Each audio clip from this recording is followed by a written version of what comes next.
Hola, ¿qué tal? ¿Cómo están nuevamente? Me da gusto saludarles en esta sección que hemos llamado Estudiemos Juntos. Ahora nos toca la lección número 5 de segundo grado de la Escuela de Pastoral llamada Sacramento de Dios en el Mundo, la Iglesia como Sacramento de Dios en el Mundo.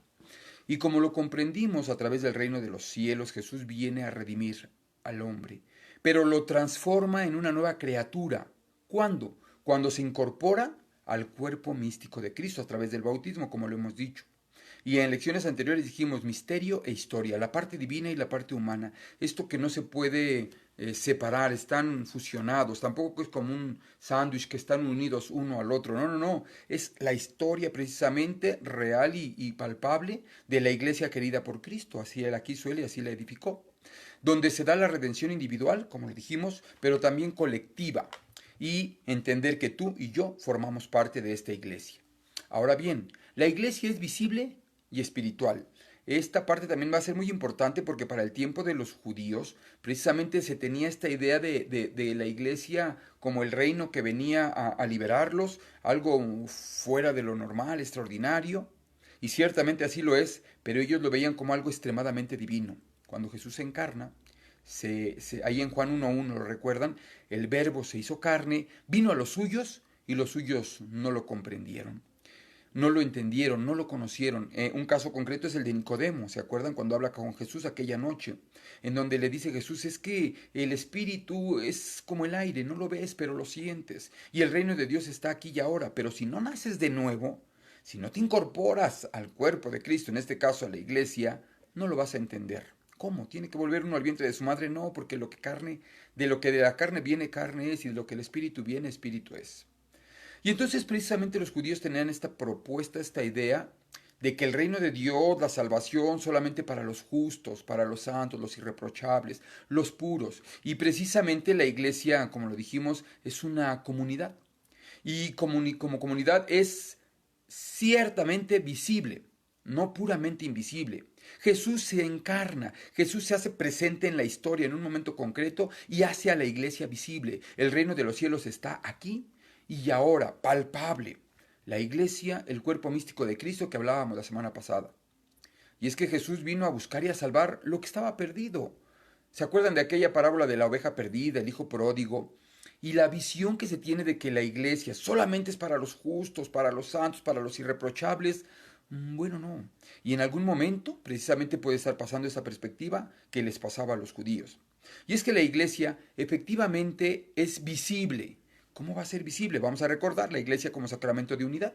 Recordando que sacramento es un signo visible instituido por Cristo para transmitirnos su vida divina, un signo visible, palpable. El signo ayuda a comprender una realidad invisible. Lo divino lo podemos comprender a través de los signos, por ejemplo, el agua del bautismo. El agua como tal es el signo que nos ayuda a comprender que nos estamos haciendo uno en el cuerpo de Cristo, pero el agua como tal es el signo, la realidad trascendente, el sacramento. La unidad de la iglesia se da de forma visible a través de los sacramentos, sí, pero también a través de la jerarquía. El Papa, los obispos, los sacerdotes, es la parte visible de la iglesia que, así como el agua, transmite la vida de gracia, así el Papa, así nuestros obispos, así nuestro párroco. Y precisamente por eso debemos tener esa comprensión de esta iglesia visible, esta iglesia que se da precisamente a través de la sucesión apostólica, a través de tantas cosas. Ahora, la unión de la iglesia se verifica en dos aspectos, la unidad y la unicidad.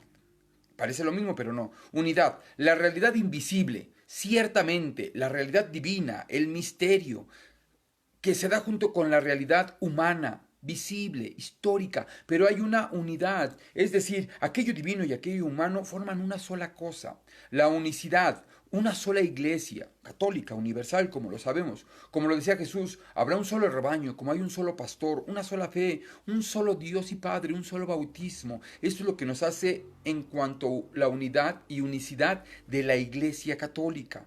Lo mismo sucede que si tú vas a otro país y preguntas quién es el que está dirigiendo la iglesia aquí, pues es el Papa. Y el obispo, concretamente el de esta sección, el de esta diócesis. Y las lecturas que se estudian o que se analizan en España, se estudian en México, la unidad y unicidad de la iglesia es lo que quiso Cristo siempre. La iglesia entonces, como lo decía San Pablo, es el cuerpo místico de Cristo, visible, palpable, real, en la iglesia edificada y querida por Cristo. Por eso le dijo, tú eres Pedro, la piedra, y sobre esta piedra, este sinónimo de jerarquía, la jerarquía en el sentido de servicio sacramental, servicio sagrado, no jerarquía en cuanto se tiene como en el mundo, ¿no? El que manda más. No, no, no. Aquí sabemos que decía Cristo, el que quiera ser el mayor, que sea el servidor. Así el Papa, los obispos, nuestro párroco, son el signo visible de Cristo que nos transmite su gracia. Y esto es lo hermoso. Por eso la iglesia es un misterio también, que debemos de actuar o de disponernos con el acto de fe.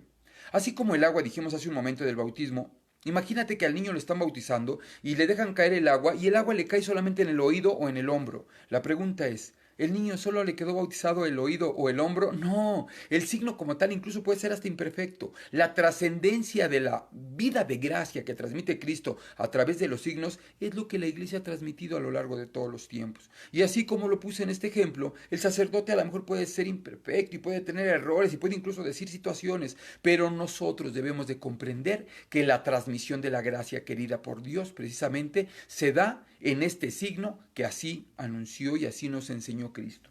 Ahora bien, la iglesia es santa por su elemento divino, porque sus frutos son de santidad.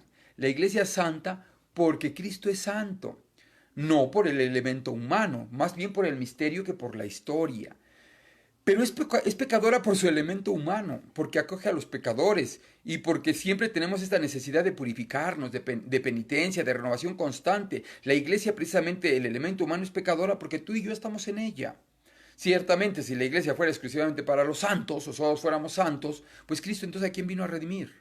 Más bien por ello, la unidad de la iglesia debe siempre encaminarse hacia varios conceptos. Primero, la capacidad del amor es algo que se tiene que empezar a vivir en el concepto de la iglesia. La capacidad del perdón, la capacidad de admiración, la capacidad de docilidad, la capacidad de entrega y la capacidad de servicio.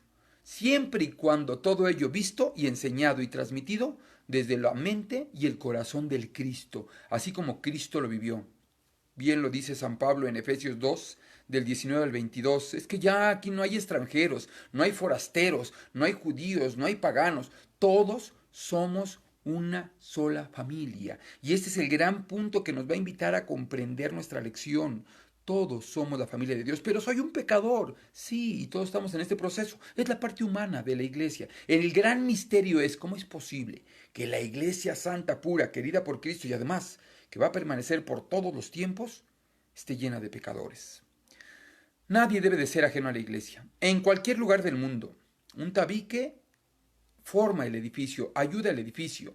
Hágase cuenta que tú y yo somos tabiques que han venido formando el edificio. Y Cristo, es el cemento que nos une. No eres tú lo relevante, todos somos importantes en la iglesia, pero es el cemento, la iglesia es el cemento, el amor de Cristo, Cristo mismo, quien une a la iglesia. Así entonces la iglesia es un sacramento, visible, porque es una, única y tiene unidad. La iglesia peregrina. Esta iglesia, precisamente la iglesia, es la que viene formándose con Cristo, piedra angular. Él es quien la sostiene. No yo, no el párroco, no el obispo, no el papa. Es Cristo la piedra angular quien sostiene la iglesia, querida por Él, amada por Él, edificada por Él. No fue algo momentáneo de chiripa, de que su... No, no, no. Él así lo tenía planeado desde siempre.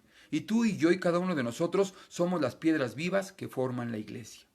Finalmente nos dice la lección que la iglesia es un sacramento, signo visible, y el signo visible, más palpable, evidente e incluso personal, intrapersonal e interpersonal, es la Eucaristía. Ya lo dice San Pablo en la primera de Corintios 11:26. Pues cada vez que coméis de este pan y bebéis de este cáliz, anunciamos la muerte del Señor hasta que venga. Y eso es lo que estamos haciendo. Comprender que la iglesia es el signo visible, sacramento visible, palpable, y que ciertamente tiene que ver con nuestras oraciones, ciertamente tiene que ver con nuestra santificación, pero se hace material en la jerarquía, en la sucesión apostólica, en los sacramentos, en las oraciones, en los sacramentales. Esta es nuestra iglesia, es la iglesia querida por Cristo. ¿Por qué, Señor? ¿Por qué en mí? ¿Por qué en mi hermano? ¿Por qué a pesar de que soy un pecador, sigues confiando en nosotros? Por amor. No hay otra comprensión que no sea por amor. Por eso hoy te invito a que tú también empieces a ejercitar la capacidad del amor, del perdón, de la admiración, la sana admiración por las personas que nos rodean, no su pecado, sino buscar que ellos también se encuentren con el Cristo. Ese es nuestro trabajo, hacer que todos los hombres se salven y lleguen al conocimiento de la verdad. La capacidad de docilidad, entrega y servicio. Que esta quinta lección de segundo grado de la Escuela de Pastoral nos ayude a ser más humanos, pero también a ser más divinos. Más humanos corrigiendo nuestras imperfecciones y más divinos acercándonos a la vida de gracia. Luz y Sal, buenas tardes, espero que todo esto nos ayude y sigamos estudiando juntos. Hasta la próxima.